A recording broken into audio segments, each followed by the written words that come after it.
देखिए, नौजवानों को ये सोचना चाहिए कि चॉइस हमारे पास दो होती है कि या तो आप टेम्पररी इंजॉयमेंट ले लो या आप एक लॉन्ग टर्म स्टेबिलिटी और सेटिस्फैक्शन ले लो। देखिए, तो हमें नौजवानों को समझाना चाहिए कि रीज़न बतानी चाहिए एक्चुअली कि शराब के या किसी भी इंटॉक्सिकेशन के क्या नुकसान हैं। हम अक्सर बेशतर ऐसे प्रोग्राम करते रहते हैं जिसमें हम मोहब्बत, अमन और इंसानी बरादरी को बढ़ावा देते हैं और इंशाअल्लाह इसमें हम बहुत हद तक कामयाब भी रहे हैं। दीन जो है वो तरीका है इंसान को वापस स्पिरिचुअलिटी से जोड़ने का। तो प्रॉब्लम दुनिया की इसलिए है क्योंकि हम चीज़ों को स्पिरिचुअल नज़रिए से देखते नहीं हैं। हम हर नज़रिया यूज़ करते हैं स्पिरिचुअल नज़रिए के अलावा, दीनी नज़रिए के अलावा। आदाब, डीबी लाइव में आपका स्वागत है। कश्मीर वेलफेयर सेंटर अपना घर के एहतिमाम से वीरवार में जो है एक रूहानी मुलाकात के अनवान से एक सेमिनार का इनेकाद किया गया। इस सेमिनार में माशरे की सुधार के लिए सवाल जवाब के सेशन के साथ रूहानी बेदारी के हवाले से तबादुल ख्याल किया गया।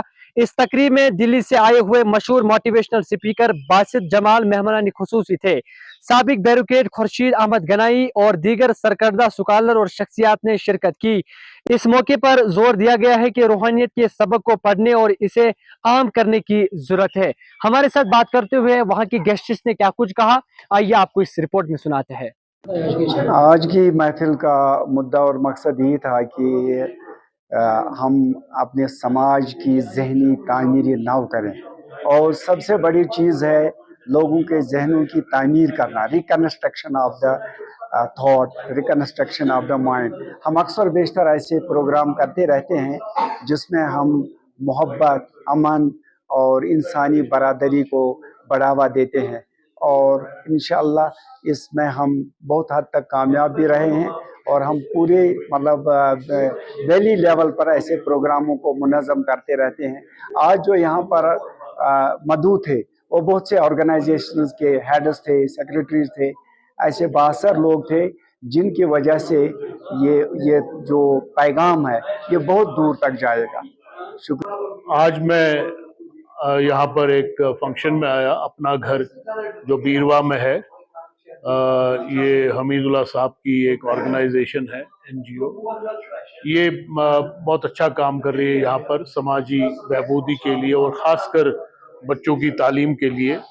तो एक अच्छा फंक्शन हुआ यहाँ पर, कुछ दीनी बातें भी हुई, एक समाज की भलाई के लिए भी बातें बताई गई। तो इसलिए मुझे बड़ा अच्छा लगा यहाँ आना और उम्मीद है कि ये जो अच्छा काम यहाँ हो रहा है अपना घर के जरिए, ये आगे भी ये अच्छा काम जारी रखें। और दीन जो है वो तरीका है इंसान को वापस स्पिरिचुअलिटी से जोड़ने का। तो प्रॉब्लम दुनिया की इसलिए है क्योंकि हम चीज़ों को स्पिरिचुअल नज़रिए से देखते नहीं हैं। हम हर नज़रिया यूज़ करते हैं स्पिरिचुअल नज़रिए के अलावा, दीनी नज़रिए के अलावा।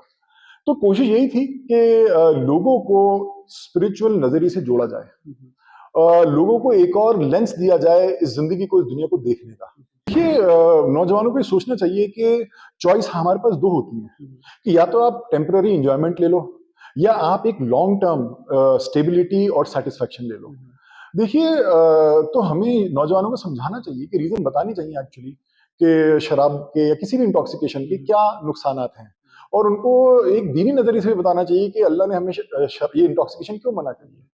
नफरत और दुश्मनी की वजह से मना करी। सूरह अल-माइदा सूरह 5 आयत 91 में अल्लाह ने यही कहा कि नफरत और दुश्मनी शराब और जुए के जरिए फैलती है, तो इनसे रुको। तो उनको ये समझाना चाहिए कि जिंदगी का मकसद जो है वो मोहब्बत है और ये शराब, जुआ, ऐसी जो चीजें हैं ये हमारी जिंदगी का मकसद को उल्टा करते हैं। देखिए, जो इंसान मोहब्बत में होता है, मोहब्बत प्रैक्टिस करता है, वही खुश हो सकता है। जो इंसान नफरत में है वो इंसान कैसे खुश हो सकता है? वो तो रात को सो भी नहीं सकता। मोहब्बत वाला जो है ना, वो अगर दुख में भी होता है तो उसको एक उम्मीद होती है, एक सेंस ऑफ पर्पस होता है। पर जो आदमी नफरत में हो, माफी में ना हो, उस आदमी को तो नींदें भी नहीं आती है। तो वापस जोड़ना इस चीज से कि अगर तुम इन सब में इन्वॉल्व होगे तो तुम लॉन्ग टर्म ज्यादा नुकसान उठाओगे।